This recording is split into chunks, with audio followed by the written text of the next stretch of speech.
আসসালামু আলাইকুম।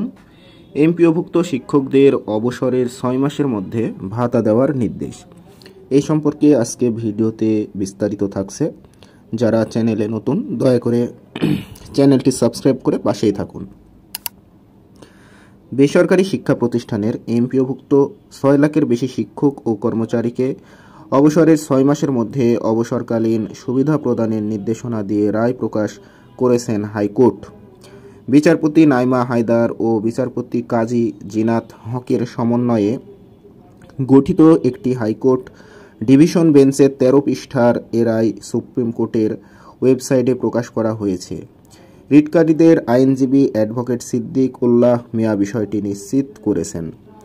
গত বছরের 22 ফেব্রুয়ারি বেসরকারি শিক্ষা প্রতিষ্ঠানের এমপিওভুক্ত 6 লাখের বেশি শিক্ষক ও কর্মচারীকে অবসরের 6 মাসের মধ্যে অবসরকালীন সুবিধা প্রদানের নির্দেশ দেন হাইকোর্ট। এ আইনজীবী বলেন, এ রায়ের ফলে বেসরকারি শিক্ষা প্রতিষ্ঠানের প্রায় 6 লাখ শিক্ষক কর্মচারীর দুর্ভোগ লাঘব হবে। আইনজীবী সিদ্দিক উল্লাহ মিয়া বলেন, সারা দেশে এমপিওভুক্ত স্কুল, কলেজ ও মাদ্রাসায় 6 লাখের বেশি শিক্ষক কর্মচারী অবসরকালীন সুবিধা পেতে 2019 সালে একটি রিট দায়ের করা হয়। রিটে 2017 সাল পর্যন্ত এই শিক্ষক কর্মচারীদের বেতন থেকে 6% কেটে নেওয়া হতো। সেই কর্তনকৃত টাকাসহ সুবিধা অবসরের পর দেওয়া হতো। এই অবস্থায় 2017 সালে শিক্ষা মন্ত্রণালয়ের নতুন করে 10% কেটে নেওয়ার সিদ্ধান্ত নেয়। 10% কেটে নেওয়া হলেও 6%-এর যে সুবিধা দেওয়া হতো সেটাই বহাল রাখা হয়। যে কারণে আমার রিটে বলা হয়েছে যাতে 10%-এর সুবিধা দেওয়া হয়। এরপর এই রিটের প্রেক্ষিতে হাইকোর্ট রুল জারি করেন। সেই রুলের দীর্ঘ শুনানি শেষে রায় ঘোষণা করা হয়।